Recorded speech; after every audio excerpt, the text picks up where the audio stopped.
It's time for Don and Ron. You won't get this anywhere else.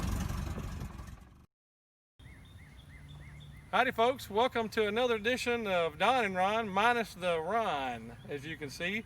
So we'll just call it Don and Don today. Anyway, we got Michael behind the camera. Today we're here kind of talking about something that's kind of close and special to my heart. We're here in Helena, Alabama, which is where I live at. And back in the 1950s and 60s, my uncles and my granddad and even the aunts ran the Helena Drag Strip. You could probably look it up in some of the archives. Well, one of the things we want to talk about, if you look right behind me, you can kind of see almost down the road there's a subdivision, and they built their road right on top of the last quarter mile where the slowdown was for the drag strip. Here is where they would have come up, turned around, and my granddad and uncles and everything, like I said, facilitated everything back in the day. And they would have turned around, they had a water spigot for them so that they could fill up their block and cool their engine down. But recently I had a chance to go down and see probably one of the most famous godfathers, really, of drag racing, Big Daddy Don Garlits, down in Ocala, Florida, at his museum. Took my dad. My dad is Don Wade Sr. He's the last surviving member of the family, and he actually raced here himself back in the 50s, okay? Well, Don, one of the stories he related, and we're going to intro this now, so that when you watch this edition of Don and Ron, you're actually going to see Don Garlits, Big Daddy himself, and he sits down in the car that he raced here, or did a demo really, in 1958. Don came up here all the way from Ocala. Back in the day, they did that, they were really trying to promote racing, and he had the Swamp Rats, okay? The Swamp Rat at this track, not that year, but actually set a record of 201 miles an hour here in late 1950s. But the story we want to talk about is in 1958, late 58, he come up and he was running here, and the car was going so fast, he didn't have a chance to shut it down in time because he didn't really know the track. And he actually went off the end of this dragway. And if you'll turn around, Michael, we're going to show this old field right here. And there would have been really nothing right in here. It was just a garden. And he ran through this, and there was a barbed wire fence just on the other end of it, as you'll listen to him when he tells his story. And luckily the carburetors caught the barbed wire, you know, and it didn't go through his helmet and through the front of his goggles. But Don survived. The car didn't have any problems. And but it was just kind of neat having him be here at our home. You know, he ate dinner with us at my granddad and grandmother's house with my dad back when he was 17 years old. My dad now is 80 years old, and Don's 87. Anyway, we just want to shout out to everybody. We really want to tell Don thank you very much for recently talking to my dad and giving us the time, and also want to show everybody where it all happened here in Helena. Now we're going to go down to something that's really pretty cool.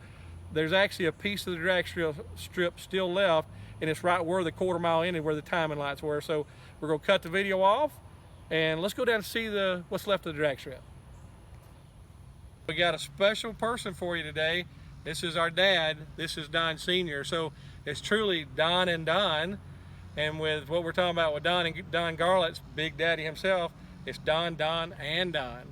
What we wanted to show you is the second part of the segment. This is where the finish line would have been for the drag strip.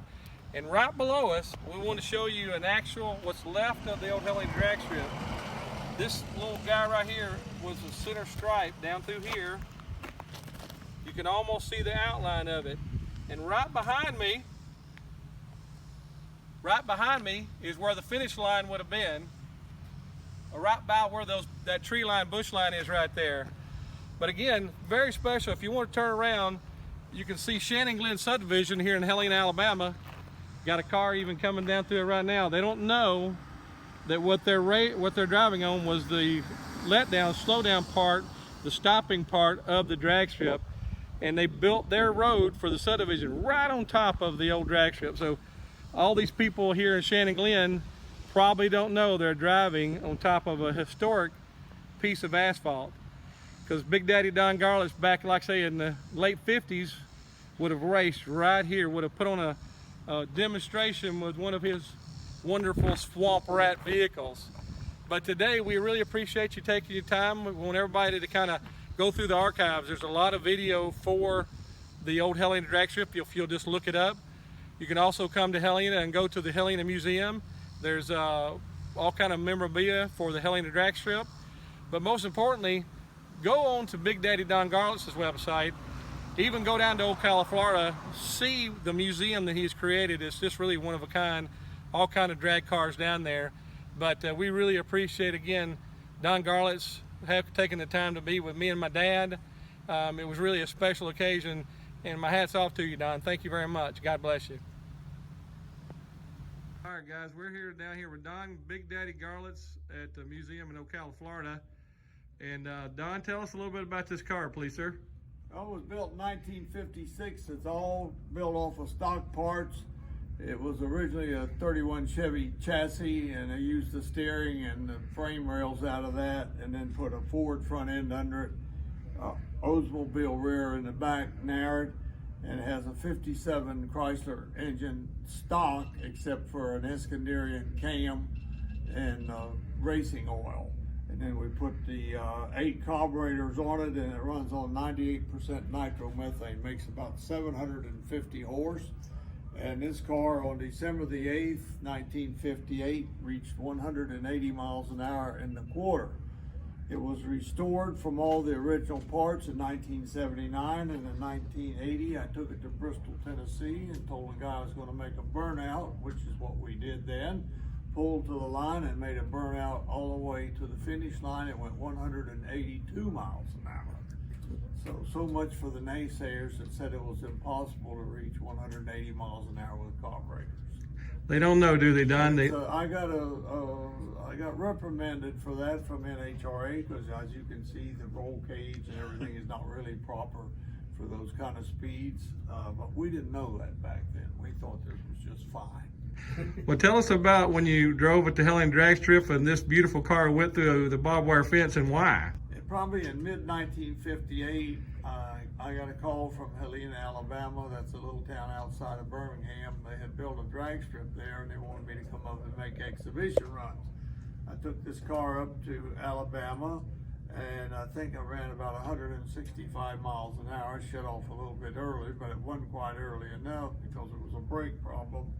Car ran off the end of the strip and through a barbed wire fence at the end. Unfortunately, the barbed wire must have been severed by the carburetors, because if it had got back into here, you could see it could have been a real problem.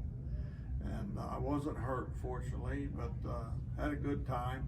I ran a lot of those kind of strips back in those days because it was inexpensive. You know, the track only had to give you $400 or $500 because it didn't cost that much to make runs.